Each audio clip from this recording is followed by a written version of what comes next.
Hey everybody, Rob Maurer here, and today we just have a few quick things to go through. Pretty quiet day for Tesla overall, as Elon Musk has decided to leave Twitter for a little bit, not necessarily bringing Tesla news to a screeching halt, but definitely having an impact. We talked late last week about Tesla potentially seeking out some land for a possible factory or something else in the UK. Well, today there have been some rumors floating around on Twitter that Musk may have flown to London today, Wednesday, June 3rd.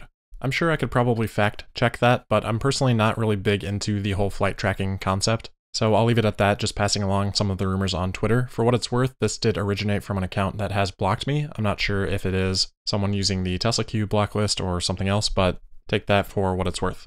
Next today we have Electrek reporting on some pretty major supercharger expansion plans for China. They say, quote, "At their Shanghai office last week, the automaker announced its plan to deploy 4,000 superchargers in the country in 2020 alone," end quote. And while I'm not sure where they got this information, Electrek says that there are about 2,500 supercharger stalls currently in China. Supercharge.info is where I like to get my tracking information for superchargers, and they have the whole of Asia Pacific right now at just over 400 supercharging stations, and of course, each station has multiple stalls. The average for a supercharger location worldwide is about 9 superchargers per station. I think over time that number would grow. So if we assume 10 chargers per station, with this report of 400 new chargers, we could be looking at 400 new locations in China or something in that ballpark.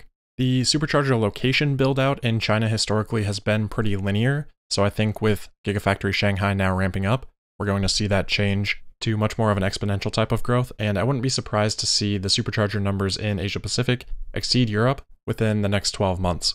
Of course, hopefully Gigafactory Berlin means we'll see similar exponential type of infrastructure build out in Europe as well, but the China market is larger. Even Volkswagen sells more vehicles in Asia Pacific than in Europe, so at some point those are likely to flip.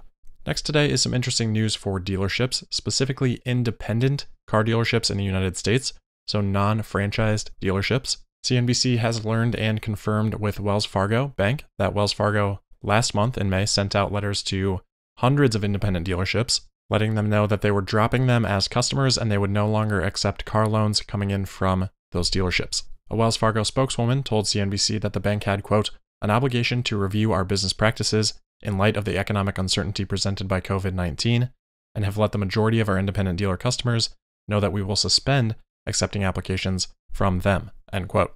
So the timeline and how temporary this situation is a little bit unclear, but this may add in some cases a little bit more pressure to some of those dealerships. Now, how big of a deal is this really? Probably not all that big. The independent dealerships can likely find financing elsewhere. And as it relates to Tesla, this is about independent dealerships, so this is more of the used car environment versus new vehicles. And I think regardless of Tesla's disruption for new vehicle sales and a little bit for used vehicles as well, I think dealerships for used vehicles are probably going to be around for quite a long time.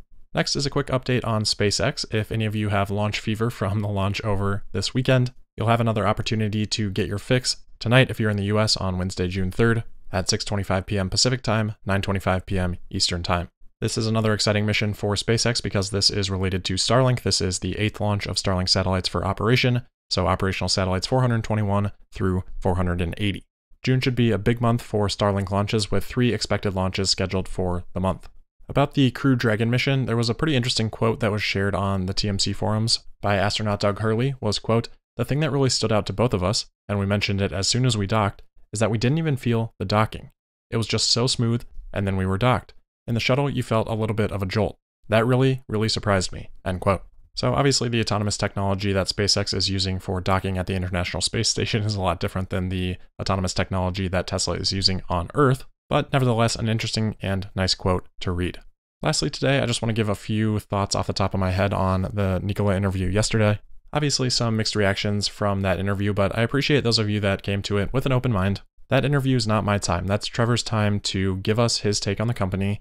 Then we can take that information and we can assess it for ourselves. For me, it's about getting good information out there. We're lucky, I think, to have platforms to speak directly with CEOs of these companies and assess based on the things that they say rather than having everything be shrouded in mystery. So that's the whole goal. I really appreciate Trevor taking the time to do that and answering my questions. It's not exactly the easiest environment to come into, and it's not every CEO that is willing to do that. So I really appreciate that. In terms of Nikola as a business, I wish them all the best.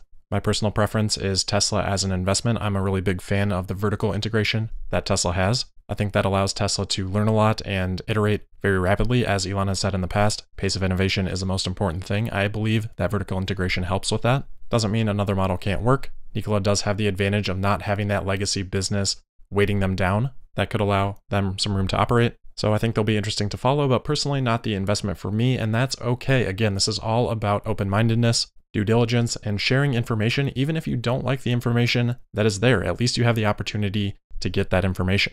So anyway, thanks again to Trevor for coming on. Thank you to the listeners that have had an open mind and have been willing to express that and give me feedback. Like, I'm okay with critical feedback. It's something I actually really appreciate getting. Somebody on YouTube posted a paragraph-long critique with things I could have done better in the interview, and there were reasons I didn't do some of those things, but a lot of it was good feedback. Interviewing is a skill set that takes time to develop, and hopefully over time I improve, and hopefully constructive feedback helps with that. But I hope you guys are all understanding what I'm trying to do here, and that's really to help us all have access to more and better information.